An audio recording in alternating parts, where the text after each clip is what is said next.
اعوذ باللہ من الشیطان الرجیم بسم اللہ الرحمن الرحیم۔ السلام علیکم ورحمۃ اللہ وبرکاتہ۔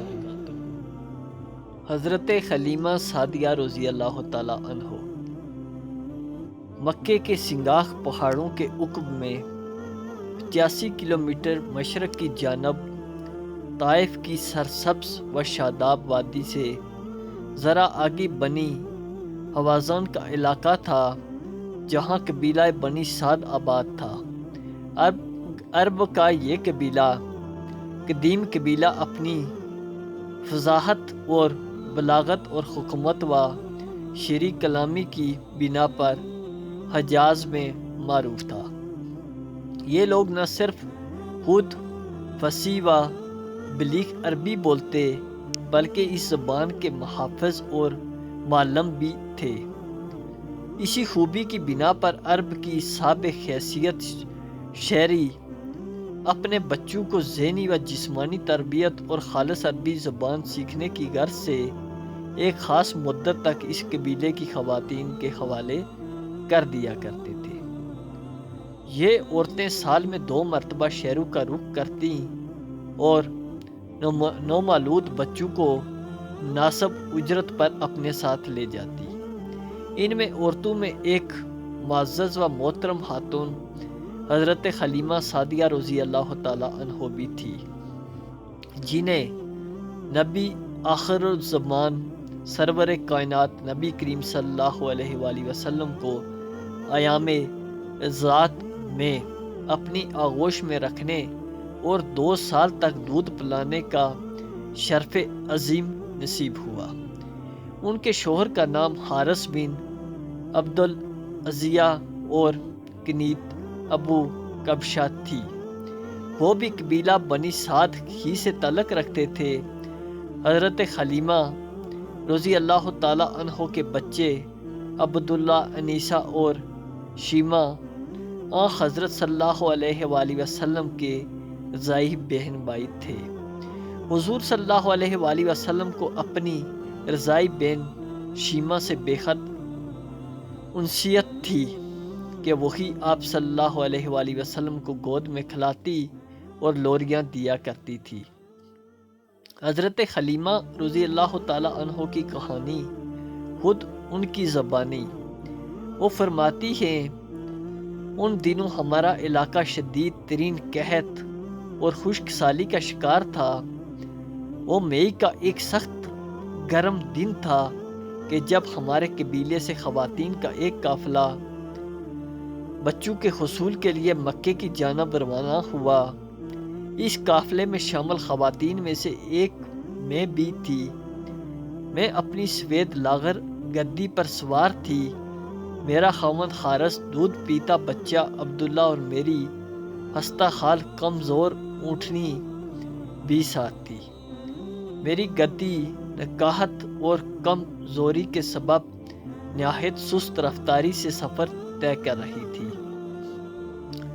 جس کی بنا پر قافلے کی سب خواتین مجھ سے عاجز تھیں۔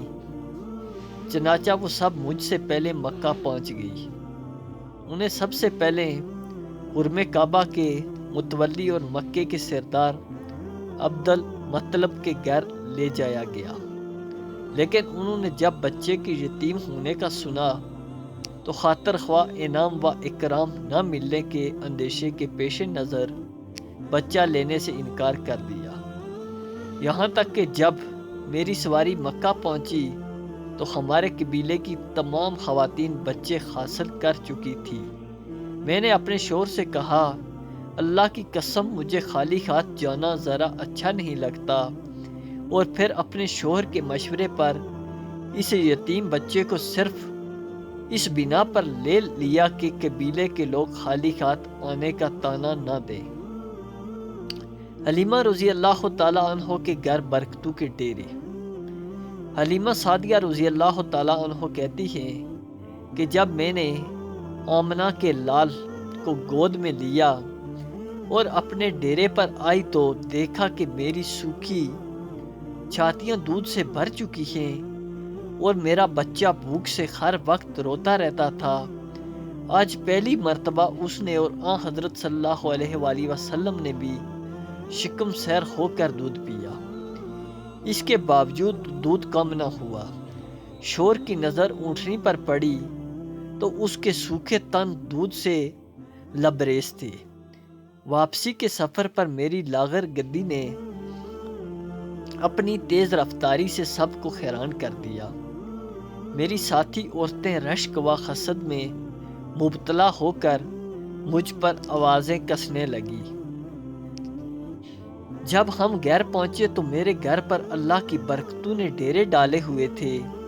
ہمارا پورا علاقہ قحط زدہ تھا اور لوگ بدحال تھے، لیکن میرے گھر والے میرے مال مویشی دودھ اور چارے سے اسودہ حال تھے۔ ہم ہر وقت اللہ کا شکر ادا کرتے۔ 2 سال بعد میں نے آن حضرت صلی اللہ علیہ وآلہ وسلم کا دودھ چھڑوا دیا۔ اپنے مضبوط قد و قامت کی بنا پر آپ صلی اللہ علیہ وآلہ وسلم 4 سال کے لگتے تھے۔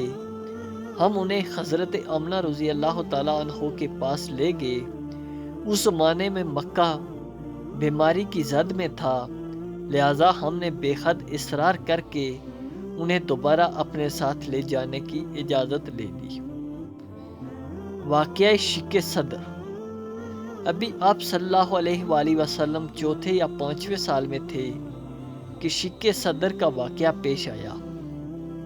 حضرت انس رضی اللہ تعالیٰ عنہ سے مروی ہے کہ آن حضرت صلی اللہ علیہ وآلہ وسلم اپنے رضائی بہن بھائیوں کے ساتھ گھر کے قریب ہی ایک جگہ کھیل رہے تھے کہ اچانک حضرت جبرائیل امین تشریف لائے۔ انہوں نے آپ صلی اللہ علیہ وآلہ وسلم کو لٹایا، سینہ چاک کر کے دل باہر نکالا، اس سے سونے کے تشت میں آب زمزم سے دھویا اور پھر دوبارہ اپنے مقام پر رکھ کر سینہ بند کر دیا۔ جب بہن بھائیوں نے یہ منظر دیکھا تو چیختے چلاتے گھر پہنچے اور ماں کو بتایا کہ کسی نے حضرت محمد صلی اللہ علیہ وآلہ وسلم کو قتل کر دیا ہے، نعوذ باللہ۔ حلیمہ رضی اللہ تعالیٰ عنہ اور ان کے شوہر دوڑتے ہوئے وہاں پہنچے تو دیکھا کہ آپ صلی اللہ علیہ وآلہ وسلم صحیح سلامت بیٹھے ہیں، لیکن آپ صلی اللہ علیہ وآلہ وسلم کا رنگ اترا ہوا تھا۔ یہودی راہب کا حلیمہ کے پاس آنا۔ ابھی کچھ ہی دیر گزرتے تھے کہ 2 یہودی راہب حضرت حلیمہ رضی اللہ تعالیٰ عنہ کے پاس آئے اور آن حضرت صلی اللہ علیہ وآلہ وسلم کے بارے میں تفصیل پوچھنے لگے۔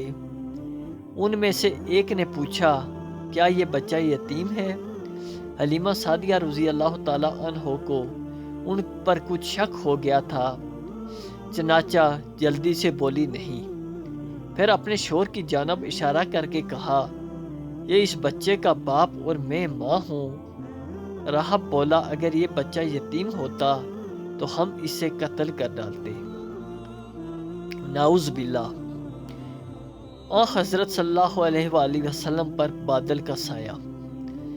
حضرت حلیمہ سعدیہ رضی اللہ تعالیٰ عنہ کہتی ہیں کہ میں نے دیکھا کہ ایک بادل کا ٹاکرا آن حضرت صلی اللہ علیہ وآلہ وسلم پر سایہ فگن رہتا۔ جب آپ صلی اللہ علیہ وآلہ وسلم ٹھہر جاتے تو وہ بھی ٹھہر جاتا، اور جب آپ صلی اللہ علیہ وآلہ وسلم چلتے تو وہ بھی چلنے لگتا۔ یہ چند معجزات ایسے تھے کہ جن کی بنا پر اماں حلیمہ رضی اللہ تعالیٰ عنہ خوفزدہ ہو گئی، اور آن حضرت صلی اللہ علیہ وآلہ وسلم کی حفاظت کے پیش نظر آپ صلی اللہ علیہ وآلہ وسلم کو والدہ کے حوالے کر آئی۔ اس وقت عمر مبارکہ 5 سال تھی۔ ذات کی پاسداری۔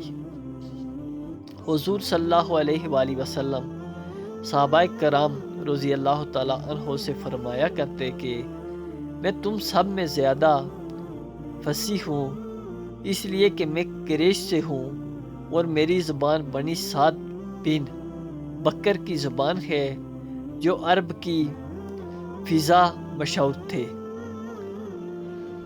حضرت صلی اللہ علیہ وآلہ وسلم کی جوانی میں کہ جب آپ صلی اللہ علیہ وآلہ وسلم حضرت خدیجہ الکبریٰ رضی اللہ تعالیٰ عنہ سے نکاح فرما چکے تھے، حضرت حلیمہ رضی اللہ تعالیٰ عنہا ملاقات کے لیے تشریف لائیں۔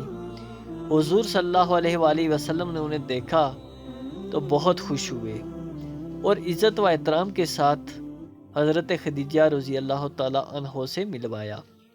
حضرت حلیمہ رضی اللہ تعالیٰ عنہ کی خستہ حالی دیکھتے ہوئے حال احوال معلوم کیا تو انہوں نے خشک سالی اور مویشیوں کے ہلاک ہونے کے بارے میں بتایا۔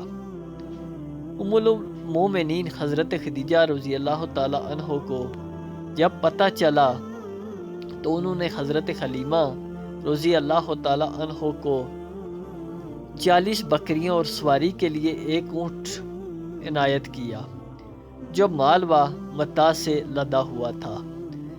حضرت صلی اللہ علیہ وآلہ وسلم نے یہ سب سامان دیکھ کر اپنی والدہ کو رخصت کیا۔ ایک دن مسجد نبی میں صحابہ کرام کے ساتھ مصروف گفتگو تھے کہ کسی نے اطلاع دی کہ ایک بوڑھی عورت ملاقات کی متمنی ہے۔ آپ صلی اللہ علیہ وآلہ وسلم نے اجازت دے دی۔ جیسے ہی آپ صلی اللہ علیہ وآلہ وسلم کی بوڑھی عورت کے چہرے پر نظر پڑی تو تیزی سے اٹھے اور میری ماں کہتے ہوئے ان سے لپٹ گئے۔ پھر ان کے لیے اپنی چادر بچھائی اور انہیں عزت و احترام سے بٹھایا، ان کی خوب خاطر مدارت کی اور بہت سے محائف کے ساتھ رخصت کیا۔